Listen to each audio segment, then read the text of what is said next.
Der Sega Genesis, bei uns besser bekannt als Mega Drive, hat da weit mehr zu bieten als nur Sonic und Arcade Action. Viele starke Spiele gingen damals unter, erschienen spät oder sogar nur in Japan. In diesem Video zeige ich euch meine Top 20 Gems für Sega Genesis und Mega Drive. Unterschätzte Klassiker, vergessene Perlen oder einige echte Japan-Exclusives, klar gekennzeichnet und sauber eingeordnet. Gleich nach dem Intro geht's los.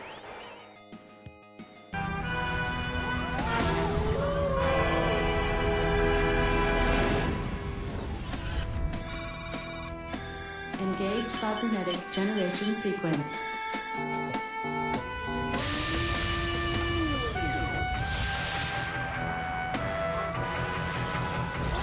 Malfunction detected. System overload. Warning. Warning. Warning. System overload critical. Warning. Warning. Warning. Warning. Und wir starten mit Game Ground von 1991. Ein taktisches Actionspiel mit vielen spielbaren Figuren. Jede Einheit spielt sich anders und Fehler werden hart bestraft. Der ungewöhnliche Mix aus Action und Strategie machte es schwer zugänglich.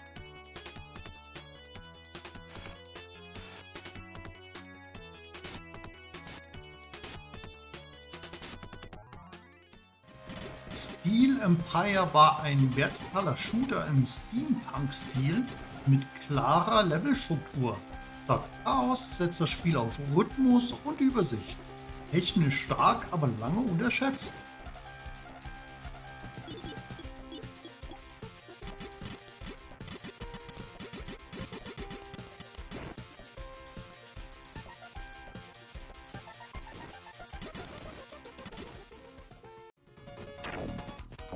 Gento von 1991, schnelles Action-Gameplay mit Anime-Optik und Timing-basierten Angriffen.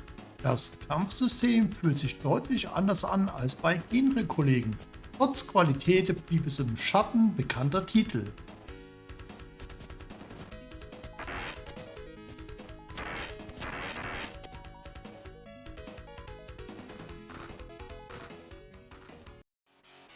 Lius von 1995.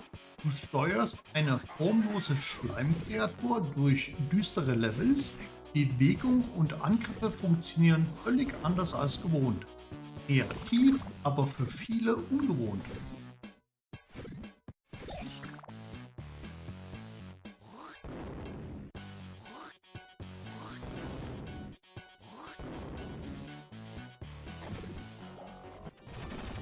Subterranea von 1993 ist ein anspruchsvoller Shooter mit realistischer Physik und freier Bewegung. Treibstoff und Positionsmanagement sind entscheidend. Der hohe Schwierigkeitsgrad schreckte viele allerdings ab.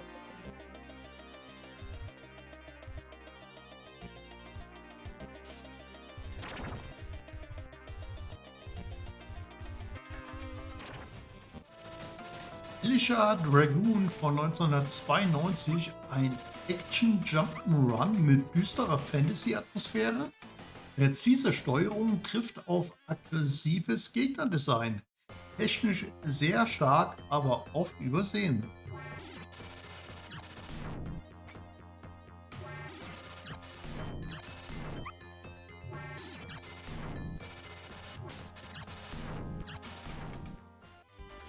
Skyfire Action mit einem einzigartigen Zwei-Einheiten-Gameplay.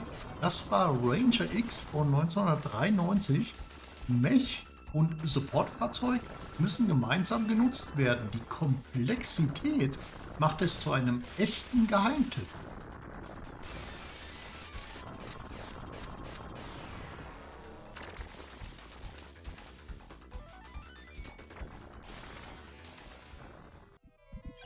Haunting Staring Poltergeist von 1993. Du spielst einen Geist und erschreckst Menschen mit Fallen und Spukationen. Kreativität ist wichtiger als Reflexe. Ein völlig anderes Konzept, als klassischer Actionspieler dieser Art, aber es machte unheimlich Spaß.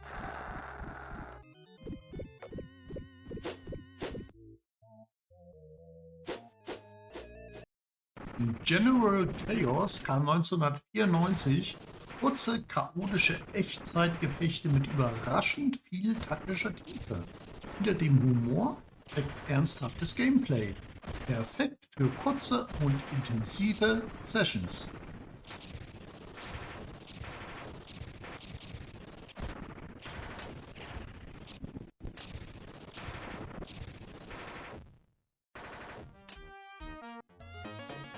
Ein sehr starker Zelda-Klon war Crusader of Senti Soleil von 1994, ein Action-Adventure mit Tierbegleitern und emotionaler Geschichte. Oft mit Zelda verglichen, aber es war klar eigenständig, im Westen allerdings stark untergegangen.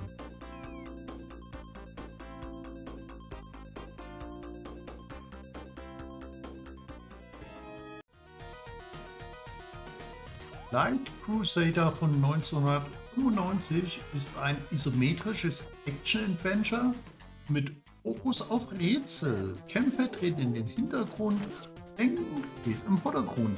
Geduld wird bei diesem Spiel stark belohnt.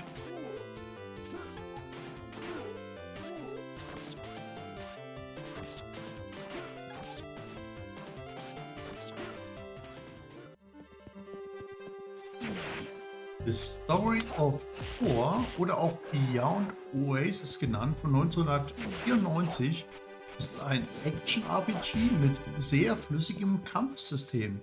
Elementargeister bringen taktische Tiefe und Abwechslung. Technisch stark, aber selten ganz oben genannt.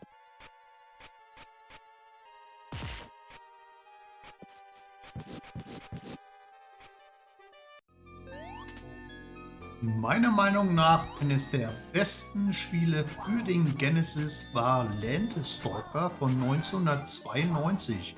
Ein isometrisches Action-RPG mit großer Welt und anspruchsvollen Sprungpassagen.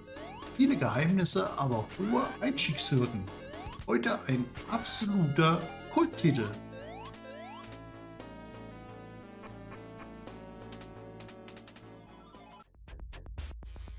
Shadowrun von 1994, ein düsteres Cyberpunk-Action-RPG mit offener Struktur. Atmosphäre und Freiheit waren ihrer Zeit weit voraus. Für viele Spieler damals allerdings schwer einzuordnen.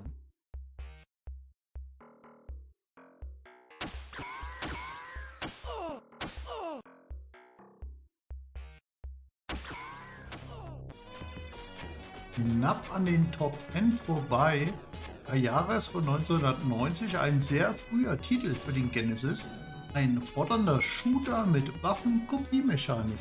Technisch sehr sauber und anspruchsvoll, einer der stärksten Shooter der Plattform.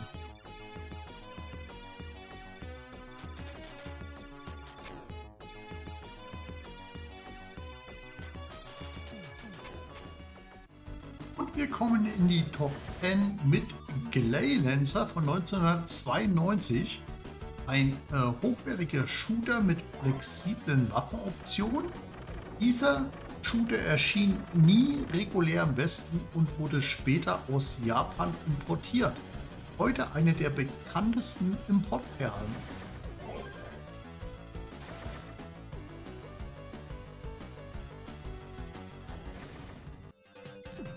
Wir kommen zu unserem ersten Japan-Exclusive-Titel, und zwar Twinkle Tale von 1992, ein Run-and-Gun mit Magie-Thema und sehr charmanter Präsentation. Echt Japan-exklusiv, nur in Japan erschienen, ein kurzer, intensiver, aber lange übersehener Titel.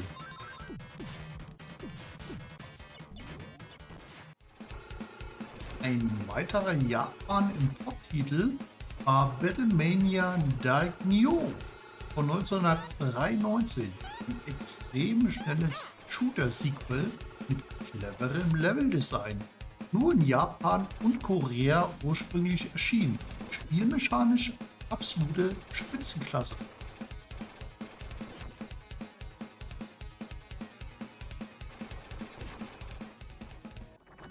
Und ein weiterer Japan-Import-Titel war Eliminate Down von 1993, ein kompromissloser Horizontalshooter mit perfekter Steuerung. Ein regulärer US- oder EU-Release. Für viele einer der besten Mega Drive-Shooter überhaupt.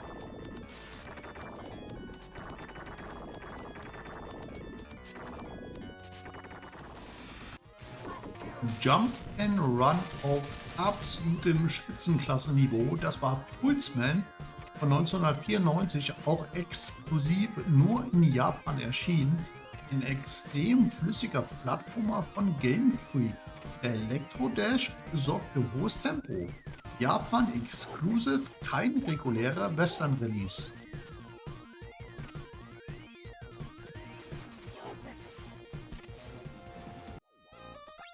Ein brutales Fun-Spiel war Rocket Knight Adventures von 1993, ein hochwertiger Plattformer mit Raketen-Moveset und perfektem Flow. Tempo und Leveldesign greifen ideal ineinander. Ein oft unterschätzter Titel.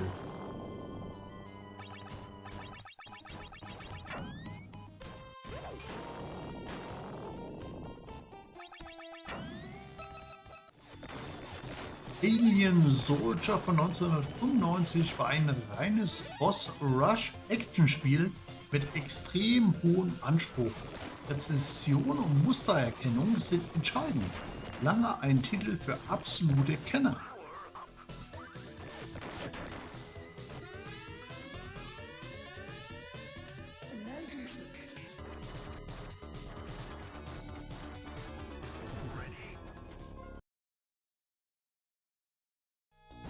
Die Community Top 3 mit Monster World, ein reiner exklusiv Japan-Titel, einer meiner Jump-and-Run-Favoriten auf dem Genesis, ein wunderschönes Action-Adventure mit Fokus auf Erkundung und Atmosphäre. Ursprünglich, wie gesagt, nur in Japan veröffentlicht, erst viel später wurde er erst im Westen bekannt.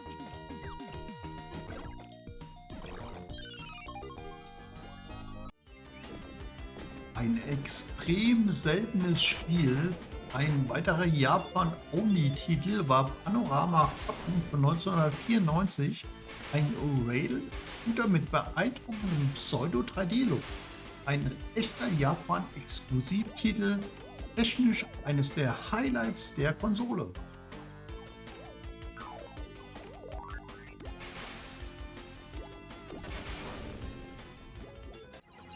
Und auf Platz 1 Slap Fight für den Mega Drive von 1993, die exklusive Mega Drive-Version des Arcade-Shooters, bietet zusätzliche Modi und Tiefe. Nur in Japan ursprünglich erschien eine echte Importkrone.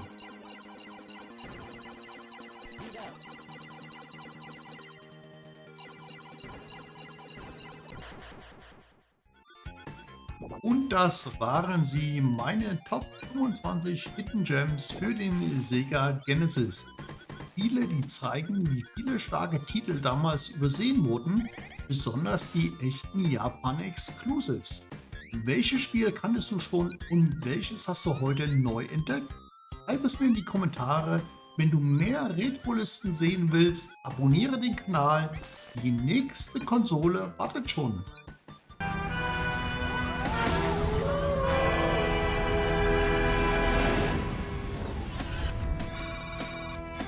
Engage cybernetic generation sequence.